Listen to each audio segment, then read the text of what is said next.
साथियों, CM right digital शिक्षक प्रशिक्षण के कोर्स 2 शिक्षक की भूमिका के अंतर्गत जो द्वितीय भाग है कोर्स सत्र में जो पॉडकास्ट अर्थात एक ऑडियो क्लिप हमने सुनी है और इसके अलावा जो अन्य जानकारियां इस भाग में प्राप्त की हैं, उन सब से हमने क्या सीखा, कौन कौन सी जानकारी प्राप्त की, इस वीडियो के माध्यम से मैं आप तक प्रस्तुत करने का प्रयास कर रहा हूं। सम्मानित साथियों, सादर नमस्कार। देखिए, वर्तमान में हम सीएम राय डिजिटल शिक्षक प्रशिक्षण प्राप्त कर रहे हैं और अभी तक हमने 3 तरह से कोर्स को पूरा कर लिया है।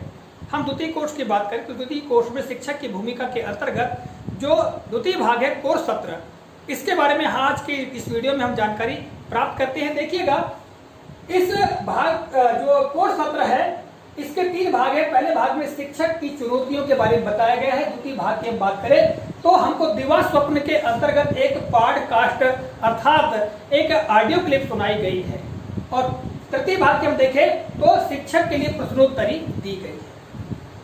साथियों, इस भाग में विशेष तौर से पुस्तकों की महत्ता बताई गई है, पुस्तक के बारे में बताया गया है, साथ ही हम विद्यार्थियों को किस तरह से पढ़ाएं या हमारा अध्यापन किस प्रकार का होना चाहिए, उसको बताने के लिए सम्मानीय गिजू भाई वधेका की दिवा स्वप्न जो पुस्तक है उसके बारे में बहुमूल्य जानकारी हमको प्रदान की गई है।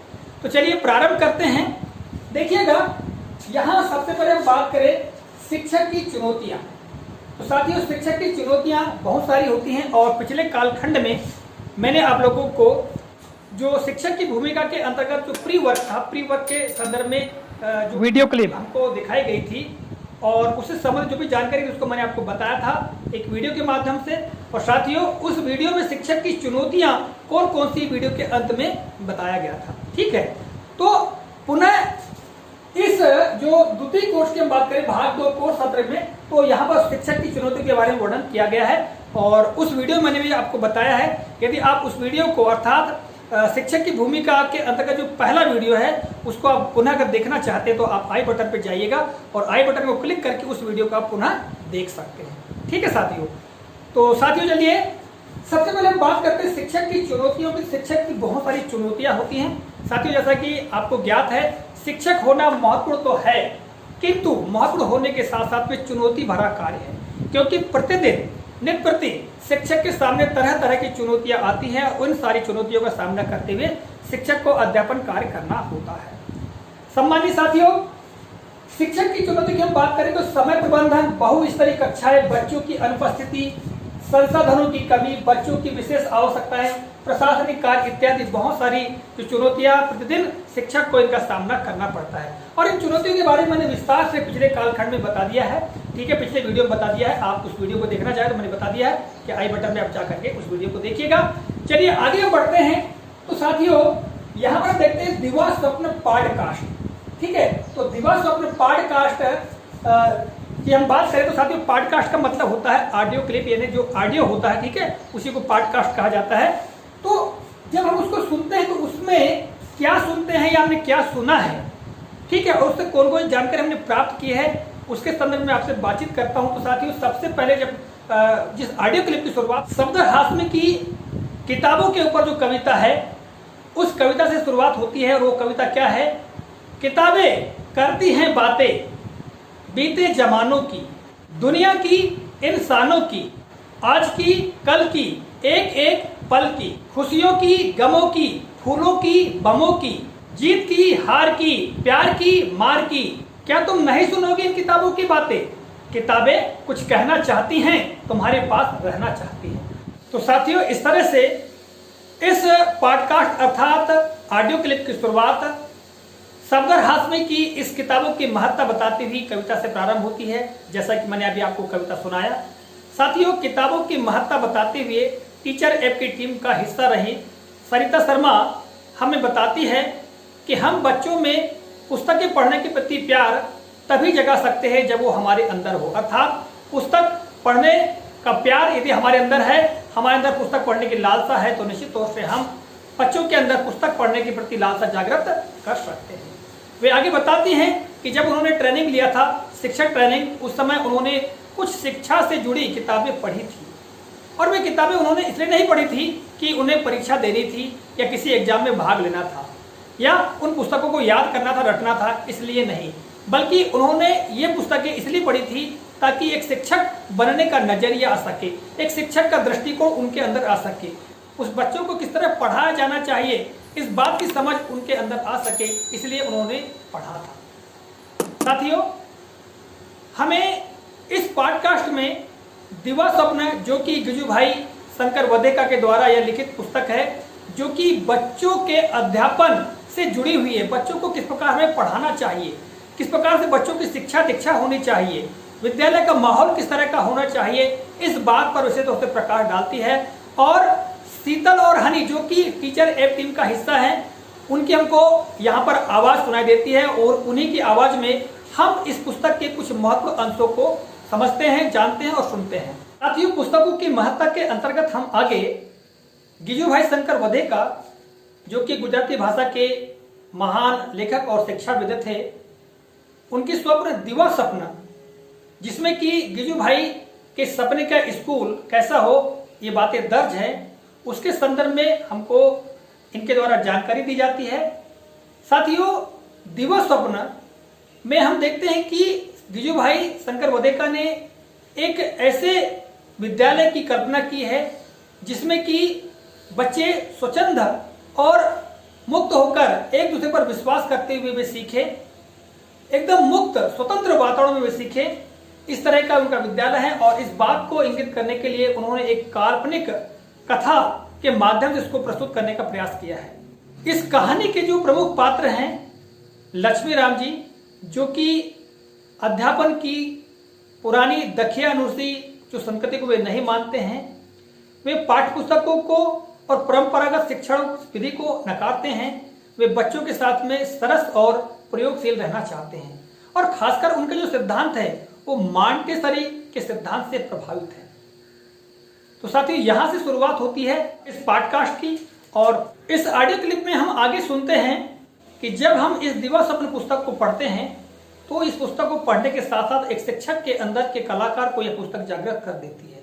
अर्थात एक शिक्षक के अंदर वो सारी बातें आने लगती हैं जो एक शिक्षक के अंदर होना चाहिए। शिक्षक को अपने विद्यार्थी को कैसे पढ़ाना है, किस प्रकार की शिक्षा शैली का पालन करना है, ये सब सारी बातें उस शिक्षक के अंदर आने लगती हैं। अर्थात एक शिक्षक कलाकार के रूप में है। निश्चित तौर से जिस तरह एक कुम्हार मटके बनाता है, उसी तरह से एक शिक्षक भी अपने विद्यार्थियों को गढ़ता है। और इस जब उस पुस्तक को पढ़ते हैं तो जो शिक्षक के अंदर का कलाकार होता है वो जागृत हो जाता है और बेहतर तरीके से अपने शिक्षार्थियों को बनाने की कोशिश करने लगता है।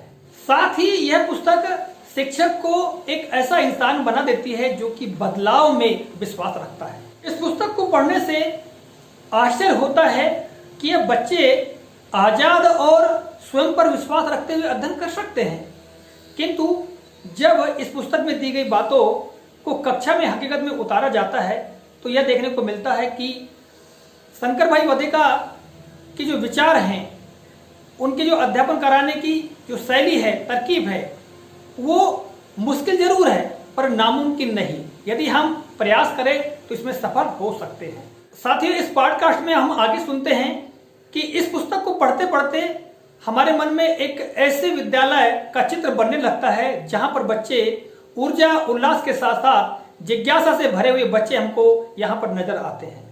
साथियों, गिजुभाई की जो कहानी है दिवा स्वप्न, यह लक्ष्मी राम जी की जिद को दर्शाती है। अर्थात लक्ष्मी राम जी जो कि इस कहानी का पात्र हैं और वे शिक्षा में बदलाव करना चाहते हैं और ये बदलाव संभव भी है, किंतु इसके लिए हमके स्वयं के विचारों और मान्यताओं को चुनौती देना होता है। इस किताब से न केवल हमको सपने देखने की प्रेरणा मिलती है किंतु इनको सच करने का बल भी मिलता है। इस किताब में गिजुभाई ने शिक्षण से जुड़े कुछ ऐसे सुझाव दिए हैं जिनका इस्तेमाल, जिनका प्रयोग हम अपनी कक्षा में बड़ी आसानी से कर सकते हैं। गिजुभाई शंकर वधेका की हम बात करें तो ये गुजरात प्रांत के सौराष्ट्र में 15 नवंबर 1885 को चित्तल नामक गांव में जन्मे थे, जो कि महान शिक्षाविद होने के साथ साथ एक शिक्षक भी थे। साथियों, हम आगे इस पॉडकास्ट में सुनते हैं कि गिजुभाई ने इस पुस्तक के प्रारंभ में ही कहा है कि यह पुस्तक मेरे स्वयं के जीवंत अनुभवों से उपजी है और मुझे विश्वास है कि प्राणवान, क्रियावान और निष्ठावान शिक्षक इसे अपने लिए उपयोगी पाएंगे। इस तरह से इस पुस्तक का प्रारंभ हुआ है। आगे हम सुनते हैं, विद्यालय कैसा हो, बच्चों के साथ व्यवहार कैसा हो और शिक्षक का बर्ताव कैसा हो। दिवस स्वप्न में गिजू भाई ने इन सब बातों को बहुत ही दिलचस्प तरीके से उकेरा है, ऐसा हमें इस पॉडकास्ट में सुनने को मिलता है। साथियों, आगे इस पुस्तक के बारे में बताया जाता है कि यह पुस्तक 124 पृष्ठ की है और 150 रुपए की है और चाहे तो इसे arvindgupta.com की वेबसाइट से हम मुफ्त इसको डाउनलोड कर सकते हैं। तो साथियों, दिवस स्वप्न की जो कहानी की शुरुआत होती है लक्ष्मी राम के नए स्कूल के सपने से और हम आगे सुनते हैं। यहाँ पर पहले दिन ही लक्ष्मी राम अपने प्रधान अध्यापक से मिलते हैं और उनसे अपने विचार बताते हैं कि हमें बच्चों को किस तरह से पढ़ाना चाहिए। ये सब सारी बातें सुन करके जो प्रधान अध्यापक है वो पहले तो हंसते हैं, फिर वो कहते हैं कि भाई रहने दो, ये काम तुमसे नहीं बनेगा।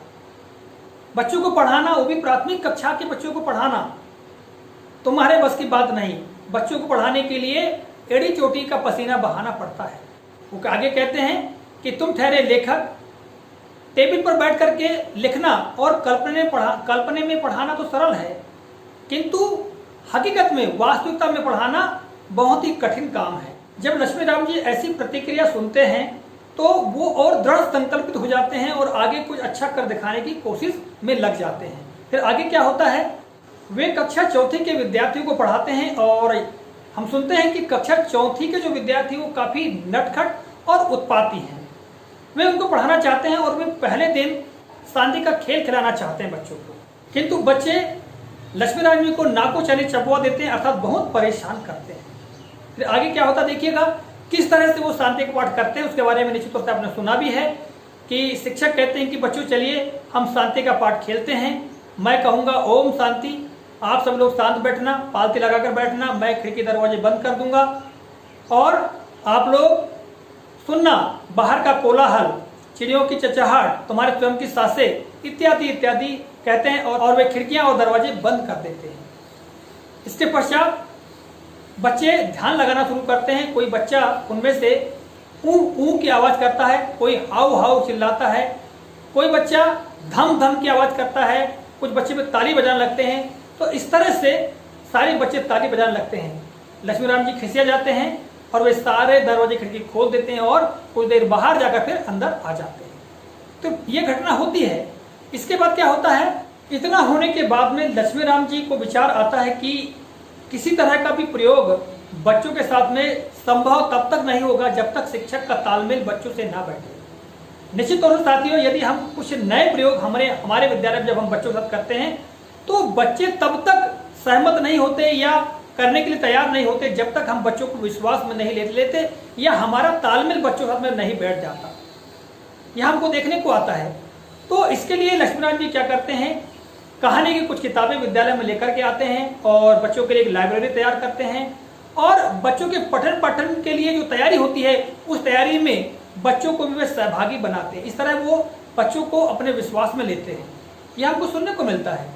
पहले खेलना कूदना विद्यालय में पठन पाठन की आदर्श स्थिति नहीं मानी जाती थी, किंतु लक्ष्मी राम जी ने अपने अध्यापन में खेलों को शामिल किया। खेलों के माध्यम से बच्चों को पढ़ाया। इससे कई प्रकार की अवधारणाएं भी अपने बच्चों को सिखाई उन्होंने। बच्चों ने खेल के माध्यम से निर्णय लेना, टीम वर्क इत्यादि बातें उन्होंने सीखा। यह बात हम इस पॉडकास्ट में सुनते हैं।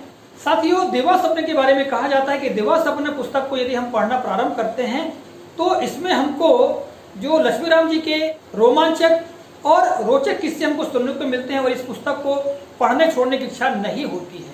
आगे हम इस पॉडकास्ट में दिवा सपने के एक और किस्से को सुनते हैं। एक दिन लक्ष्मी राम जी को रास्ते में प्रधान अध्यापक जी मिल जाते हैं और प्रधान अध्यापक जी कहते हैं कि भाई साहब, आप कुछ का कुछ क्यों कर रहे हो, ये ढोंग क्यों कर रहे हो, बच्चों के नाखून काटना, बाल ठीक करना, स्वच्छता, ये सारी बातें क्यों कर रहे हो, ये सब काम तो उनके माँ बाप के हैं। आप पढ़ाने आए हो तो पढ़ाइए ना। पाठशाला में बच्चों को नंगे सिर तो आने नहीं दिया जा सकता, यह तो असभ्यता होगी और इसके लिए बड़े साहब के हुक्म की भी जरूरत है। तब लक्ष्मी राम जी प्रत्युत्तर में क्या कहते हैं कि साहब, गंदे और मैले कुचले कपड़ों में लिपटे लड़कों की पहली शिक्षा क्या हो सकती है? निश्चित तौर से उनकी पहली पढ़ाई तो यही होनी चाहिए, स्वच्छता। और फिर वो आगे कहते हैं कि मैंने जब बच्चों को स्वच्छता के लिए कहा, गंदे रहने की बात के लिए कहा, तो वो कुछ शर्माए। उनके मन में कुछ समझ तो आई कि उन्हें स्वच्छ रहना चाहिए। इस तरह से लक्ष्मीराम जी जो प्रमुख अध्यापक उनको प्रत्युत्तर देते हुए कहते हैं कि आगे चलकर बहुत सारे विद्यार्थी जो हैं वो सफाई की ओर, स्वच्छता की ओर ध्यान देंगे। साथियों, हम इस पॉडकास्ट में आगे सुनते हैं कि लक्ष्मीराम जी को यह देखकर बहुत दुख होता था कि विद्यालय में बच्चों को डरा धमका करके और विद्यालय की बेबुनियाद नियमों का पालन करवा करके पढ़ाया जाता था। उनको विद्यालय की इन बेबुनियाद नियमों से, कानूनों से सख्त आपत्ति थी। एक दिन लक्ष्मीराम जी ने अपनी कक्षा में प्यार से पढ़ाने की विधि अपनाई। इस पर जो प्रमुख अध्यापक जी वो गुस्सा होकर बोले कि साहब, ये आपका अभिमुखता रहने दीजिए, ये सब शांति का खेल होता है मांटेसरी कक्षाओं में। यहाँ झट तमाचा मारा नहीं कि बच्चे पढ़ चुप हुए नहीं। और वे आगे कहते हैं कि सभी लोग नियमानुसार पढ़ाते हैं, आप भी उसी तरह पढ़ाइए ना।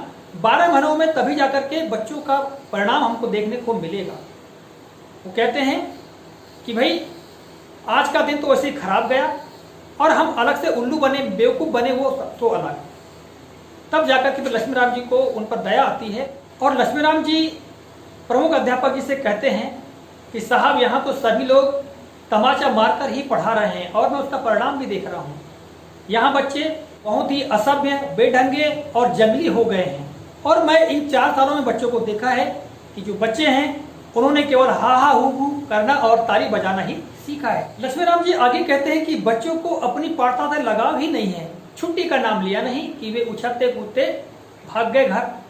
तो इस तरह वो अपने प्रधान अध्यापक जी को बताते हैं कि बच्चों को तमाचा मारकर, डरा धमका कर यदि हम पढ़ाएं तो उसका क्या प्रभाव बच्चों पर पड़ रहा है। और साथियों, निश्चित तौर से हम भी हमारे दैनिक जीवन में, अपने विद्यालयों में ऐसी स्थिति को कभी कभी देखने को मिलता है। तो हम यदि अपने विद्यालय में स्थिति को सरस और प्रयोगशील बनाए तो निश्चित तौर से हम भी अपने विद्यार्थियों को बेहतर तरीके से पढ़ा सकते हैं, उनका अध्यापन कर सकते हैं। साथियों, इस पॉडकास्ट में हम सुनते हैं आगे कि लक्ष्मीराम जी जब अपने प्रधान अध्यापक को सब सारी बातें कहते हैं, तब जो प्रधान अध्यापक जी वो कहते हैं ठीक है, आप करिए, हम भी देख लेंगे आप क्या करते हैं। तब लक्ष्मीराम जी ठान लेते हैं और दृढ़ संकल्प होकर के वे आगे बढ़ते हैं। फिर क्या होता है, लक्ष्मीराम जी बच्चों का मन जीतने के लिए प्रतिदिन कहानी सुनाते हैं और बच्चों का मन धीरे धीरे करके पढ़ाई में लगने लगता है। और एक दिन हमको उस कक्षा का माहौल इस तरह देखने को मिलता है कि जब लक्ष्मीराम जी कहते हैं कि भाई अब कहानी कल, और फिर आगे बोलते हैं कि क्या कल छुट्टी या फिर कहानी, तो फिर बच्चे बोलते हैं नहीं कहानी कहानी, जबकि पहले क्या बोलते थे, छुट्टी छुट्टी छुट्टी।